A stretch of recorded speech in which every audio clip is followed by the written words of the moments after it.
Assalamualaikum warahmatullahi wabarakatuh.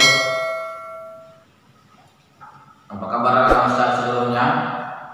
Kembali berjumpa lagi dengan Ustaz dengan mata pelajaran PAI, Pendidikan Agama Islam dan Budi Pekerti. Pada pertemuan yang kelima ini, Ustaz akan membahas tentang pemaaf, yang mana di bab 2 kemarin sudah Ustaz bahas tentang makna ikhlas, sabar, dan yang ketiga di bab kedua ini adalah tentang maaf. Mudah-mudahan antum semua bisa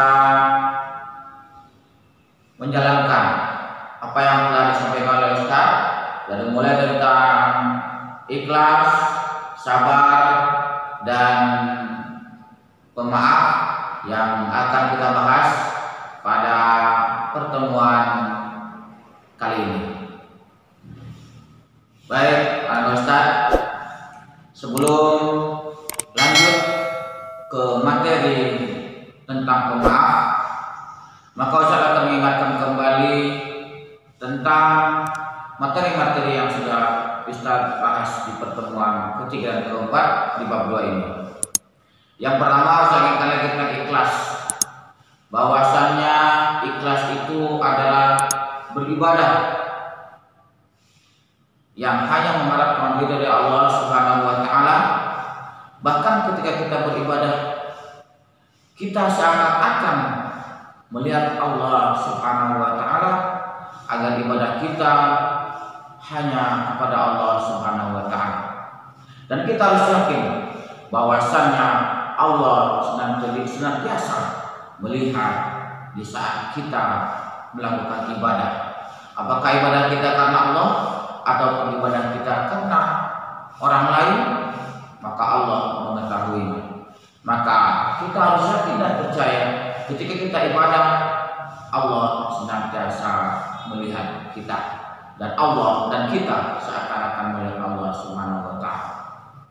Lalu tentang sabar, bahwasannya orang-orang sabar itu ada di sisi Allah Subhanahu wa taala. Bagaimana firman-Nya, innallaha ma'as sabirin. Sesungguhnya Allah bersama orang-orang yang sabar. Baik, Ustaz, itu sekedar mengingat tentang materi ikhlas dan juga sabar. Ustaz akan menyampaikan salah satu ayat yang menjelaskan tentang orang-orang yang pemaaf. A'udzu billahi minasy syaithanir rajim. Alladzina yunfikuna fis sarra'i wad-dharra wal kadhimina al-ghayza wal 'afina 'anil nas wallahu yuhibbul muhsinin. Yang artinya yaitu orang-orang yang berinfak, dan baik di waktu lapang maupun di waktu sempit, dan orang-orang yang menahan amarahnya dan memaafkan kesalahan orang lain, dan Allah mencintai orang-orang yang berbuat kebaikan. Surat Al-Imran ayat 134.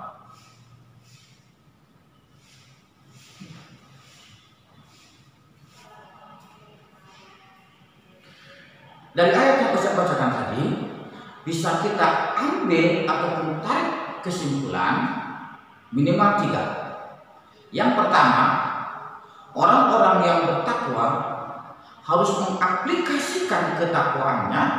Salah satunya adalah dengan menginfakkan sebagian harta yang dia miliki. Baik ketika Allah berikan kelapangan hartanya, maupun ketika Allah menguji dengan kesempitan harta atau kekurangan harta. Maka tidak ada perbedaan, orang bertakwa tetap harus menginfakkan sebagian hartanya. Yang kedua, Allah Subhanahu wa ta'ala menyanjung orang-orang yang senantiasa mampu menahan amarahnya dan memaafkan kesalahan orang yang telah berbuat salah kepada dirinya. Yang ketiga, Allah Subhanahu wa ta'ala memerintahkan kepada orang-orang yang bertakwa agar senantiasa berbuat baik kepada orang-orang yang telah berbuat kesalahan kepada dia dan telah menyakitinya. Maka Allah memerintahkan kita berbuat baik kepada orang yang telah berbuat salah kepada kita dan kepada orang yang telah menyakiti kita. Apalagi kepada orang-orang yang jelas-jelas baik kepada kita, apalagi kepada orang-orang yang senantiasa menolong dan membantu kita. Anak Ustaz, meminta maaf ketika kita melakukan kesalahan kepada orang lain, itulah hal yang biasa dilakukan oleh kita semua. Akan tetapi, jika kita memberikan maaf kepada seorang atas perlakuan orang lain terhadap kita yang membuat hati kita sakit, yang membuat kita terasa dizalimi, yang membuat kita merasa rendah hati, itu sangatlah sulit kita memberikan maaf. Kata maaf mudah dikatakan, tapi sulit untuk kita lakukan. Sebagaimana dalam sebuah kisah Rasulullah SAW, yang ketika itu Rasulullah SAW sedang selesai melakukan salat berjamaah dan berkumpul dengan para sahabat di masjid pada waktu itu. Tiba-tiba Rasulullah SAW mengatakan kepada para sahabat, "Wahai sahabatku, tunggulah sebentar lagi penghuni surga akan datang." Seketika itu para sahabat terperanjat dan hening menunggu kedatangan sang penghuni surga tersebut. Setelah ditunggu-tunggu, datanglah seorang pemuda dengan menjinjing sendal jepit yang jenggotnya basah dengan air wudhu. Lalu si pemuda tersebut melakukan sholat dan setelah itu pergi. Di hari berikutnya Rasul mengatakan itu lagi kepada para sahabat, "Wahai sahabatku, sebentar lagi penghuni surga akan datang." Maka terperanjat lagi para sahabat ketika itu dan mereka semua menunggu kehadiran penghuni surga tersebut. Namun ternyata yang datang sama dengan yang datang pada hari sebelumnya, membawa sendal jepit dengan jenggotnya basah setelah mengambil air wudhu. Para sahabat bertanya-tanya di dalam hatinya dan tak berani mereka bertanya kepada Rasulullah SAW atas amalan apa yang dilakukan oleh sahabat tersebut sehingga Rasulullah SAW menjaminnya masuk ke dalam surga. Di hari yang ketiga Rasulullah SAW mengatakan yang demikian lagi, "Wahai para sahabat, sebentar lagi akan datang penghuni surga." Tidak lama kemudian yang datang sama dengan hari pertama dan hari kedua di saat Rasulullah SAW mengatakan bahwa bakal ada seorang penghuni surga yang datang. Para sahabat semakin galau. Apa sebenarnya ibadah yang dilakukannya? Apakah dia banyak melakukan sholat? Apakah dia banyak berinfak? Apakah dia tidak pernah absen dari berjihad di jalan Allah ketika berjuang agama Allah Subhanahu wa ta'ala? Akhirnya dari beberapa sahabat yang bertanya-tanya itu, Abdullah bin Amr bin Auf memiliki inisiatif tersendiri, yaitu di saat hari yang ketiga Rasulullah SAW mengatakan bahwa bakal ada datang penghuni surga. Di saat itulah Abdullah bin Amr bin As mengikuti si pemuda tersebut hingga tibalah di rumahnya. Seketika tiba di rumahnya, Abdullah bin Amr bin As mengetuk pintu ahli surga tersebut. Assalamualaikum. Dijawablah oleh si ahli surga tersebut, waalaikumsalam. Maaf akhi, ana Abdullah bin Auf. Kebetulan pada hari ini ana memiliki permasalahan dengan keluarga yang membuat ana berjanji tidak akan bertemu dengan keluarga anda selama 3 hari. Maka izinkanlah ana untuk menginap di rumah antum selama 3 hari. Dengan kemungkinan si penghuni surga tersebut menjawab, silahkan menginaplah di sini. Padahal dalam hati Abdullah bin Amr bin As sesungguhnya ingin mengetahui amalan apa saja yang dilakukan sahabat ini sehingga Rasulullah SAW menjaminnya masuk dalam surga. Di hari pertama, Abdullah bin Amr bin As perhatikan sahabat tersebut. Ternyata ibadahnya biasa-biasa saja dilakukannya, standar saja. Di hari yang kedua, diperhatikannya bahkan Abdullah ketika itu sholat bangun malam sepertiga malam untuk melakukan sholat tahajud. Didengar-dengar si calon penghuni surga ini tidak melakukannya. Ketika Abdullah bin Amr bin As berzikir di sepertiga malam, diperhatikannya si calon penghuni surga ini tak juga melakukannya. Bahkan beliau bangun ketika menjelang berkumandangnya azan subuh. Sampailah ke hari ketiga. Di hari yang ketiga, Abdullah bin Amr bin As menyampaikan alasannya kenapa dia menginap selama 3 hari di rumah calon penghuni surga itu.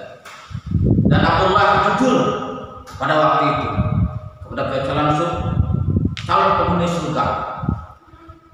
Kata Abdullah, wahai calon penghuni surga, sesungguhnya ana tidak memiliki permasalahan dengan keluarga ana.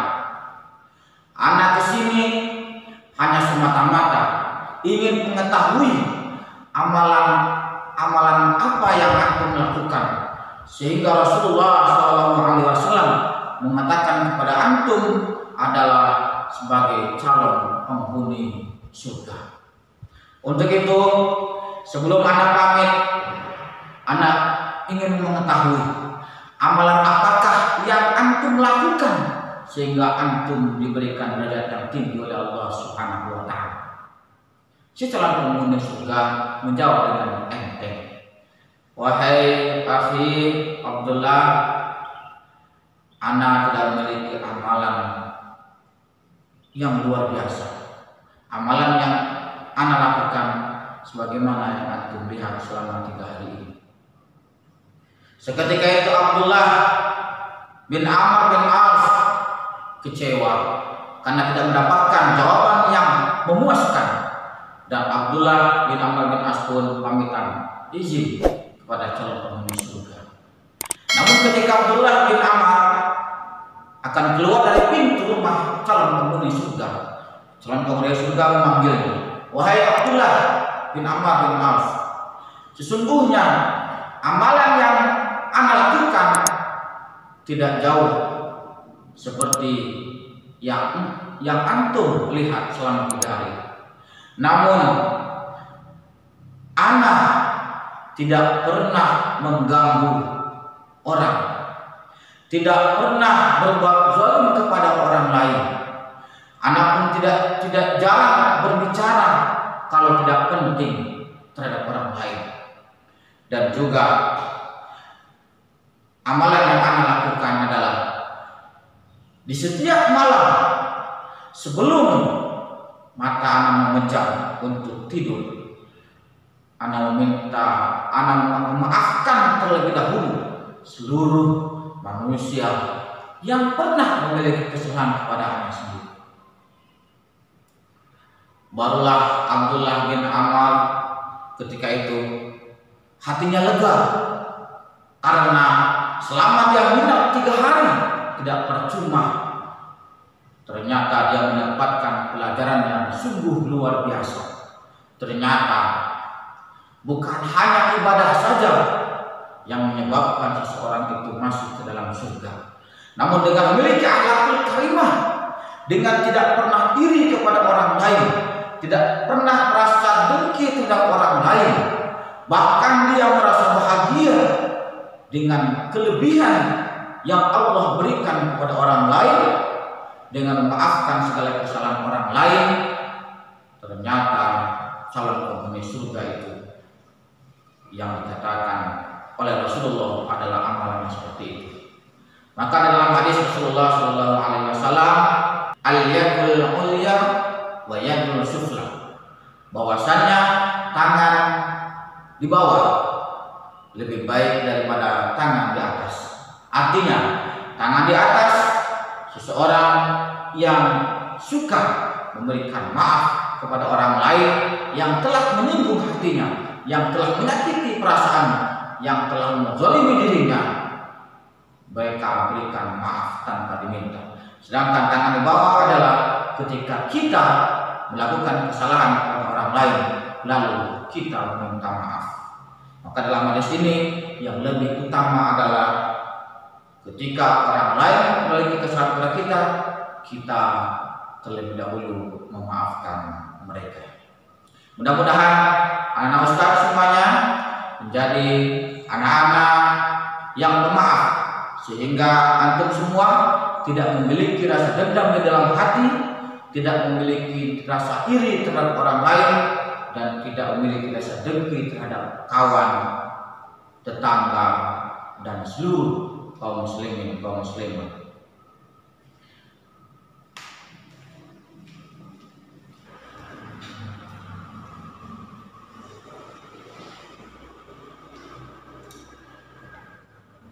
Ustaz, itulah tadi penjelasan tentang pemaaf, terutama tentang pemaaf, yang mana orang pemaaf itu jika dengan ikhlas, insya Allah nantinya akan menyebabkan kita dimasukkan oleh Allah SWT ke dalam surga. Karena pemaaf adalah merupakan salah satu akhlak yang mulia di dunia dan di akhirat.